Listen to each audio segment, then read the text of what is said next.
A very good day to you. I'm Hank Gross, MidHudsonNews.com. It's Friday, November 3rd. The news today brought to you by the Galleria at Crystal Run. Dutchess County Executive Bill O'Neill presented his first and only county budget to the county legislature yesterday. The $600 million spending plan includes a 10.6% property tax rate. O'Neill became county executive in January when Marcus Molinaro took his seat in Congress. O'Neill is a 25-year veteran of county government and took the position with no inclination to run for his own term in November. In explaining the budget, O'Neill, a Republican, blamed rising costs on Democrats both at the national and state levels. He pointed to Bidenomics for the $32 trillion national debt and attributed $43 million of county spending on the one-party Democratic rule in Albany. In New York State, the Senate, the Assembly, and the governor opt to irresponsibly identify revenues that don't exist, or they place the burden on counties to cover their shortfalls by assigning mandated payments and additional programs. The executive budget includes plans to raise the county's 3.75% sales tax to 4% in June. He claims the increase will result in $8.4 million in sales tax revenue this year and over $17 million annually going forward. Several people were injured when a construction crew ruptured a natural gas line in the area of 2 Brick Row in Wappingers Falls yesterday. The rupture sparked an explosion and ignited a house on fire. Officials declared a mass casualty incident. The explosion occurred at about 12:20 p.m. At least one heavy equipment operator was trapped in his machine, and first responders, along with the special rescue team from Poughkeepsie, Arlington, and LaGrange fire departments, worked to reach the man. Several police, fire, and EMS agencies from throughout Dutchess County were on the scene, along with utility crews from Central Hudson. At least 7 injured people were transported to local hospitals with a range of injuries.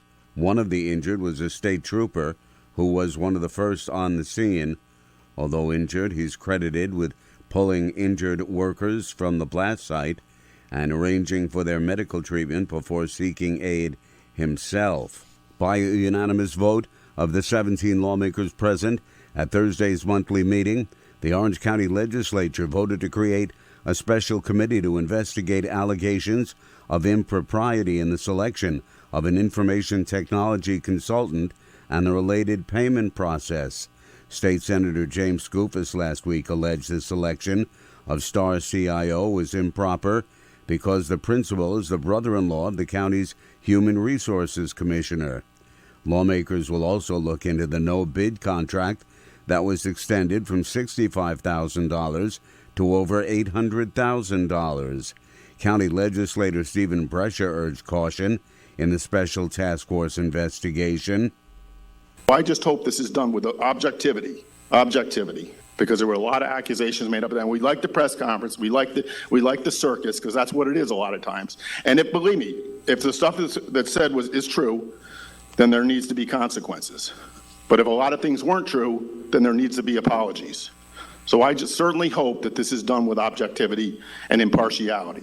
Legislator Jimmy O'Donnell, a retired high-ranking state police official, said an investigation with subpoena powers should be conducted by the state attorney general's office. More news right after this. Find over 100 retailers allowing you to spend hours shopping safely at the Galleria at Crystal Run. Enjoy the big brands and the diverse selection of family-owned stores all in one location.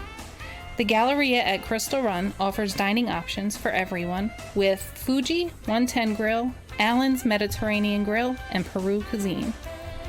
Discover the Mid-Hudson Valley's premier shopping, dining, and entertainment destination, the Galleria at Crystal Run. For more information, follow us on Instagram, Facebook, or visit GalleriaCrystalRun.com. A 37-year-old Port Jervis woman fell some 25 feet to a rocky dirt area near the Mid-Delaware Bridge just after 7 o'clock last night. The temperature was just 40 degrees, and the impact area very steep, dark, and overgrown.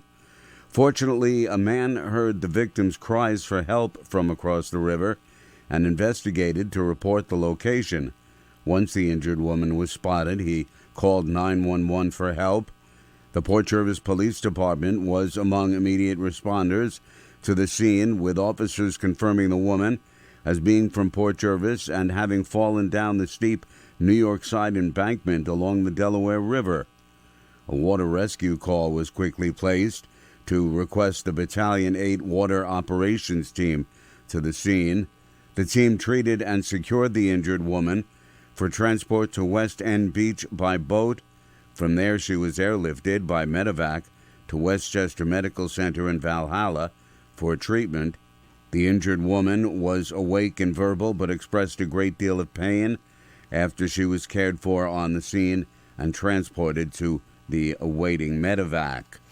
A Milan man has been identified as the person who jumped to his death from the Kingston-Rhinecliff Bridge. The man, identified as 25-year-old Alex Braley, jumped from the bridge at around 11:30 in the morning on Wednesday. Several police agencies and fire departments responded to the bridge, where the victim's body was located and recovered by divers from the Ulster County Sheriff's Office. A 38-year-old man was arrested on felony drug charges after law enforcement raided his residence located near a school early Thursday morning.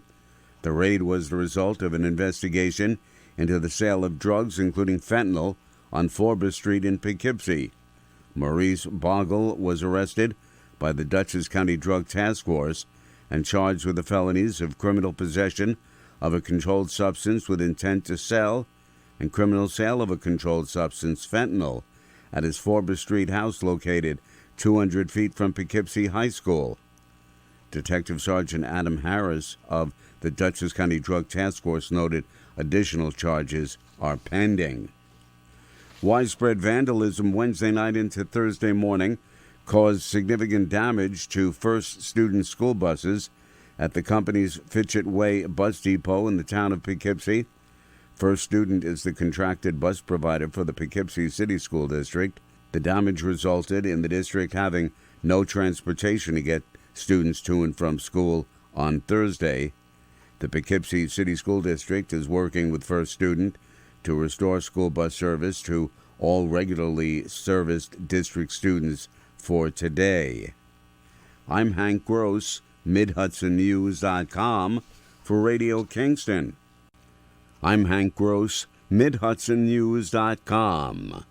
The news today brought to you by the Galleria at Crystal Run.